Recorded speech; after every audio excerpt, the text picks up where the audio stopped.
Hello, friends, and welcome to the world of Angel 1111.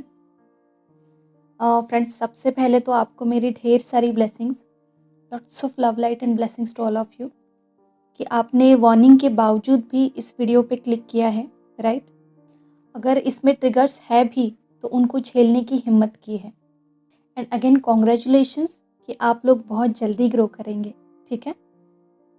और again ढेर सारी blessings उनके लिए भी जो इस वीडियो को आधे में ही छोड़ के जाएंगे, बिकॉज उनकी अभी बहुत हीलिंग बाकी है, सो वो ट्रुथ को एक्सेप्ट नहीं कर पाएंगे, ठीक है? So lots of love light and blessings to those people also. और वीडियो थोड़ा सा लंबा है बिकॉज कुछ इंपॉर्टेंट पॉइंट्स बताना भी बेहद ज़रूरी है, ठीक है? तो ज़्यादातर ये क्वेश्चंस आते ही रहते हैं कि मैम हम ट्विन फ्लेम्स हैं तो हम क्या करें, हम किस लिए यहाँ आए हैं, या फिर इस जर्नी का अल्टीमेट पर्पस क्या है। तो देखिए, ये तो ऑलमोस्ट सब लोगों को पता है कि ट्विन फ्लेम्स एक ही अंश, एक ही सोल दो हिस्सों में स्प्लिट होके अलग अलग बॉडीज़ में रीइंकार्नेट हुई है, राइट? यानी अगर यूनिवर्स ने यहाँ आने से पहले हर एक क्रिएचर को अगर कोई एक यूनिक मार्किंग की है या कोई यूनिक नंबर दिया है, तो आप दोनों की मार्किंग या नंबर सेम है, राइट? अगर एग्जाम्पल के तौर पर लिया जाए तो अगर आपके इस पृथ्वी के आइडेंटिटी कार्ड पे 11 नंबर है, राइट? आपको जो असाइन किया हुआ है वो, तो आपके ट्विन के आइडेंटिटी कार्ड पे भी 11 नंबर ही होगा, ठीक है? अब ये जर्नी बनाई किस लिए गई है या फिर इसका पर्पस क्या है, तो इसके आंसर के लिए हम थोड़ा सा डीप जाके देखेंगे, ओके? तो देखिए, जिस तरह से ये पृथ्वी एक डायमेंशन है, राइट, जिसे हम 3D मटेरियल वर्ल्ड कहते हैं, है ना? तो इसी तरह से बहुत सारे अलग अलग डायमेंशंस इस पूरे ब्रह्मांड में हैं। हर डायमेंशंस पे ऑलरेडी काम चल ही रहा है, सोल्स अपने अपने लेसन सीख रहे हैं। तो इन सब में अर्थ सिर्फ एक प्लेन है जिसको हमने चूज़ किया है हमारे लेसन्स को लर्न करके हमारी सोल ग्रोथ के लिए। बट ऐसा माना जाता है कि अर्थ जो है वो लेसन लर्न करने की सबसे डिफ़िकल्ट प्लेस है। यहाँ बाकी प्लेन से ज़्यादा दुख झेलना पड़ता है, और ये ज़्यादा डिफ़िकल्ट स्कूल हमने इसीलिए चूज़ किया है बिकॉज हम ज़्यादा जल्दी ग्रो करना चाहते हैं, ओके? बट यहाँ पृथ्वी पे रीइंकार्नेट होने के बाद बहुत बड़ी रिस्क ये होती है कि एक तो आप पॉजिटिवली ग्रो करेंगे या फिर आप नेगेटिव होके और ज़्यादा लोअर डायमेंशंस में जाएंगे। जी हाँ, यही यहाँ जन्म लेने का सबसे बड़ा रिस्क माना जाता है बिकॉज धरती की ओवरऑल वाइब्रेशंस नेगेटिव है। यहाँ नेगेटिविटी ज़्यादा है क्योंकि नेगेटिविटी से ऑपरेट करने वाले लोग ज़्यादातर हैं। तो ये चांसेस सबसे ज़्यादा होते हैं कि आप सराउंडिंग के नेगेटिविटी से प्रभावित होके और ज़्यादा नेगेटिव और लोअर वाइब्रेशंस में जाएं। और यूनिवर्स ने सबको ये ब्लेसिंग्स भी दी हैं कि इस बर्थ के पहले की सब मेमोरी डिलीट हो जाती है, राइट? तो यहाँ आप आते तो कुछ अच्छा करने के लिए हैं, यानी कि अपनी सोल ग्रोथ करने के लिए, बट यहाँ की नेगेटिविटी से अफेक्ट होके आप और ज़्यादा लोअर डायमेंशंस में जाने की भी संभावना ज़्यादा होती है, ठीक है? और इसीलिए हमेशा कहा जाता है कि जब भी इंसान को दुख मिलता है, किसी तरह की चैलेंजेस मिलते हैं, तो उसके पास दो ऑप्शंस होते हैं। या तो वो नेगेटिविटी वो दुख से जकड़ ले, यानी उस इंसान को जकड़ ले और वो फिर ज़्यादा दुखी और ज़्यादा नेगेटिव होता जाए, या वो इंसान ही उस नेगेटिविटी और उस दुख को अपनी पॉजिटिविटी से जकड़ ले और अपनी सोल की एसेंशन में आगे बढ़े। इन शॉर्ट क्या है कि earth is like a high risk high return place, यानी जहाँ पे आपको आपकी लाइफ के चैलेंजेस एक तो ग्रो करेंगे या तो आपको और ज़्यादा लोअर लेके जाएंगे, ठीक है? बट जो भी सोल हायर डायमेंशंस में रहते हैं तो वो क्या करते हैं, वो यहाँ इस पृथ्वी पे जो भी सोल्स हैं उनको कंटिन्यूसली गाइड करते रहते हैं ताकि वो अपना काम जो है वो ठीक से कर सके और ज़्यादा लोअर में ना जाए। बट यहाँ भी जो लोग उतने कॉन्शियस लेवल पे हैं, राइट, वही इस गाइडेंस को परफेक्टली पकड़ पाते हैं, बाकी दूसरे लोग नहीं पकड़ पाते। और इसीलिए मैं साधना पे ज़्यादा बात करती हूँ कि गहरी साधना में जाएं। जब आप गहरे जाने लगते हैं तो उसके बाद ही आप इन गाइडेंस को परफेक्टली पकड़ पाते हैं। अदरवाइज आप कंफ्यूज हो जाते हैं, है ना।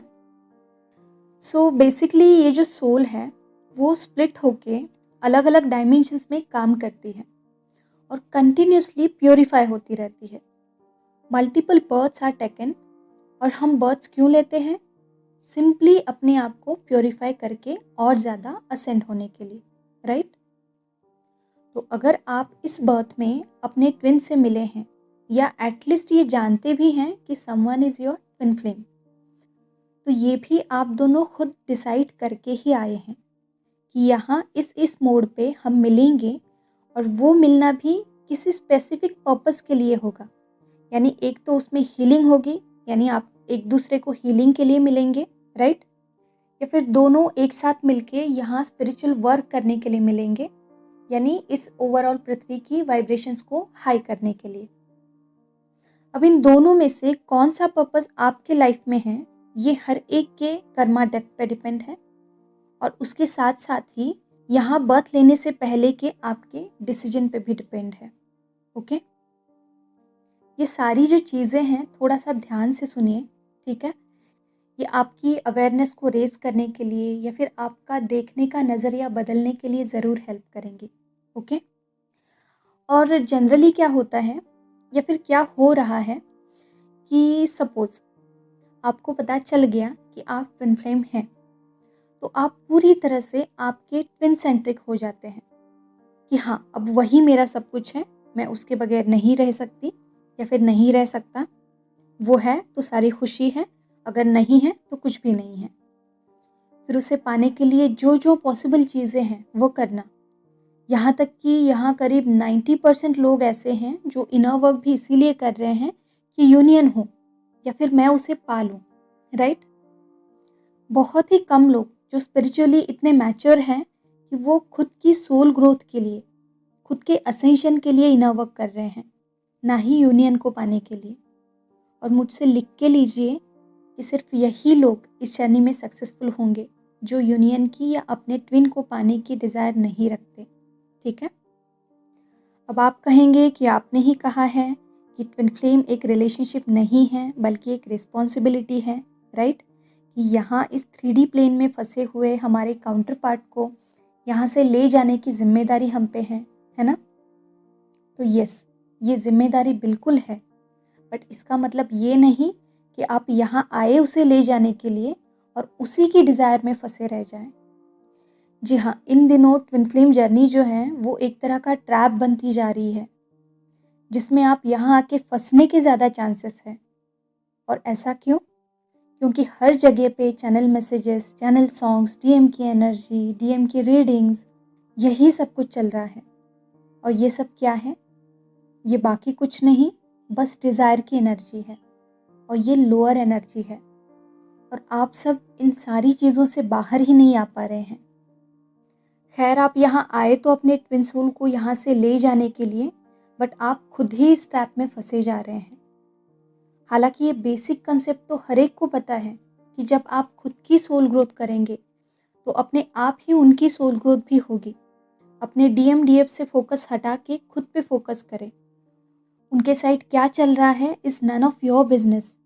Your business is just to focus on your ascension, right. ये चीज़ें सबको पता है, बट फिर भी क्या हो रहा है, सब लोग इस 3D इल्यूजन में ही फंसते जा रहे हैं और सिर्फ उनकी एनर्जी चेक करने में ही अटके पड़े हैं। अगर ऐसा ही चलता रहा तो फिर आगे आपके लिए सब कुछ मुश्किल हो सकता है। तो अब आप पूछेंगे कि हम यूनियन की डिज़ायर भी ना रखें, यानी यूनियन मैनिफेस्ट ही ना करें। बिल्कुल करिए, बट अपने इनर वर्क के रूटीन में जो मैनिफेस्टेशन का आपका 5 या 10 मिनट का टाइम है उसमें आपको अपना 100% देना है, राइट। बट उसके बाद का आपका दिन भर का जो टाइम है, राइट, जो भी रूटीन है, आपको उसको सीरियसली 100% देना है। यानी कि उस समय अगर आपको याद भी आ रही है या फिर मन में आपको उनके थॉट्स भी चल रहे हैं, उसके बावजूद भी आपको अपने काम को ही प्रायोरिटी देनी है, ठीक है। देखिए, आप सबके पास अपनी फ्री विल है, राइट। और इस फ्री विल से आप जैसे चाहो वैसे अपना फ्यूचर मैनिफेस्ट कर सकते हैं, डिस्पाइट ऑफ योर डेस्टिनी। जी हाँ, फ्री विल से इंसान अपनी डेस्टिनी भी चेंज कर सकता है। इस पे मैंने पहले भी एक वीडियो बनाया हुआ है, ठीक है। और डिज़ायर तब तक बुरी नहीं है जब तक ये आपका ऑब्सेशन ना बन जाए, यानी मुझे चाहिए, मुझे ये चाहिए, मुझे वो चाहिए, ये वाली थॉट प्रोसेस। यानी अगर देखा जाए तो डिज़ायर ना हो तो आप अपनी जगह से उठ के एक गिलास पानी भी नहीं ले सकते, है ना? बट इस डिज़ायर को अपने ऊपर हावी भी नहीं होने देना है। आपको कब और कहाँ रुकना है, ये भी आपको अच्छे से पता होना चाहिए। नहीं तो ये डिज़ायर का मोह आपको और ज़्यादा फंसाता चला जाएगा। इसीलिए मैं हमेशा कहती हूँ कि don't be a slave of this twin flame journey. इस ट्विन फ्लेम जर्नी के गुलाम मत बनिए, रादर यहाँ किसी भी चीज़ के गुलाम मत बनिए। Just free yourself from everything and focus on your soul growth. Work hard to raise your awareness, right? गहरे ध्यान में जाने की कोशिश करिए, और जैसे आप ये सारी चीज़ें करते जाएंगे, धीरे धीरे आपके काउंटर पार्ट का भी असेंशन होता रहेगा। देखिए, ये इस तरह से बिल्कुल भी वर्क नहीं करेगा कि आप उन्हें बताएं कि हाँ तुम बहुत फंसे हुए हो, मेडिटेशन करो, या तुम में ये इश्यूज़ हैं, इसे हील करो, उसे हील करो। ये सब बिल्कुल भी वर्क नहीं करेगा, बिकॉज वो 3D से ही ऑपरेट कर रहे हैं। तो उनका ईगो सेल्फ उन पे हावी है, और इसीलिए उनका मन इन सब चीज़ों को मानेगा भी नहीं, और वो इजीली इन सब चीज़ों को नेग्लेक्ट कर देंगे, ठीक है। तो आपको शांति से सिर्फ और सिर्फ अपनी सोल ग्रोथ पे ध्यान देना है, अलॉन्ग विथ आपको अपनी मटेरियल ग्रोथ पे भी ध्यान देना है। और सिर्फ स्पिरिचुअल ग्रोथ से पेट नहीं भरेगा, है ना। उसके लिए अपनी अर्निंग्स पे भी, अपने करियर पे भी ध्यान देना है, राइट। तो दोनों में बैलेंस रख के ही हमें चलना है, ठीक है। तो अब इस जर्नी का अल्टीमेट पर्पस क्या है? तो इसका अल्टीमेट पर्पस मोक्ष ही है, ओके। बट यहाँ तक पहुँचने के लिए आपको इस अर्थ की वाइब्रेशंस को रेस करते हुए ही आगे बढ़ना पड़ता है, ठीक है। जैसे कि मैंने पहले भी कहा है कि इंडिविजुअल स्पिरिचुअल जर्नी में आपको मोक्ष का लालच दिखा दिखा के आगे बढ़ाया जाता है, और ट्विन फ्लेम जर्नी में आपको अपने काउंटर पार्ट का लालच दिखा दिखा के आगे बढ़ाया जाता है, राइट। बट इस लाइफ की जर्नी में आपकी फर्स्ट प्रायोरिटी आपकी सोल ग्रोथ ही होनी चाहिए। इन सारी डीएम की एनर्जी में या फिर डीएम सेंट्रिक चैनल मैसेजेस में, डीएम की रीडिंग्स में बिल्कुल भी मत फंसिए।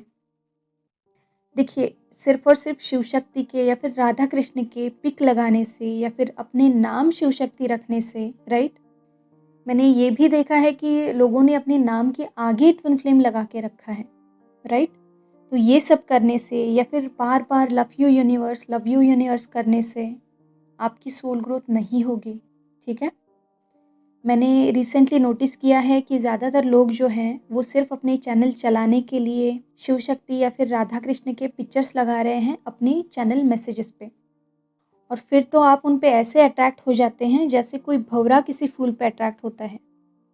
देखिए, गलती जितनी उनकी है उतनी आपकी भी है, बिकॉज वो आपकी भावनाओं का उपयोग कर रहे हैं अपना चैनल चलाने के लिए, और आप उन्हें अपने भावनाओं का उपयोग करने दे रहे हैं। और इस तरह से ये सब क्या बनता जा रहा है, एक तरह का ट्रैप बनता जा रहा है जिसमें खुद ट्विन फ्लेम्स ही फंसे जा रहे हैं। ये चीज़ एक्चुअली रिसेंटली मैंने नोटिस की है, और शायद ये इसीलिए मेरे सामने भी लाई गई कि मैं आपको अलर्ट कर दूं, ठीक है। बिकॉज ये सब शेयर करना भी ज़रूरी है, ओके। डेफिनेटली जिन जिन लोगों ने शिव शक्ति के फ़ोटोज़ लगाए हैं या अपने नाम रखे हैं, तो वो यहाँ ट्रिगर हुए होंगे। बट आपको ये समझने की ज़रूरत है कि ये सब बाहरी चीज़ें हैं, इससे कुछ नहीं होगा। आपको तो अपने अंदर काम करना है।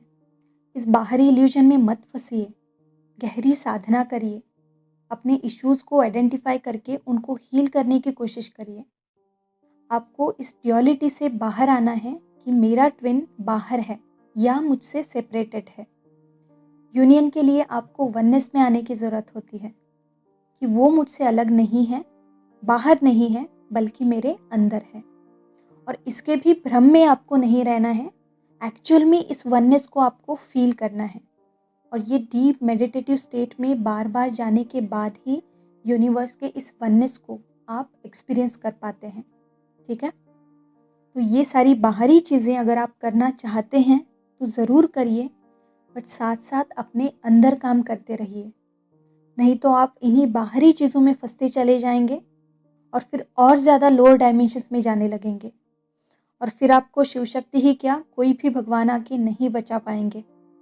बस आप फ्री विल का यूज़ अपने सोल ग्रोथ के लिए नहीं, बट डिज़ायर की और ऑब्सेशन की एनर्जी में फंसने के लिए यूज़ कर रहे हैं, राइट। देखिए, भगवान मंदिर में, मूर्ति में या किसी फोटो में नहीं होते, वो आपके अंदर होते हैं। और उनसे कनेक्ट करने के लिए आपको अपने अंदर काम करना पड़ेगा, ध्यान साधना करनी पड़ेगी। जितने गहरे आप जाएंगे उतने ज़्यादा आप उनसे कनेक्ट कर पाएंगे, और फिर इस बाहरी इल्यूजन से आप बाहर आ पाएंगे, और उसके बाद ही आपकी सोल ग्रोथ भी हो पाएगी।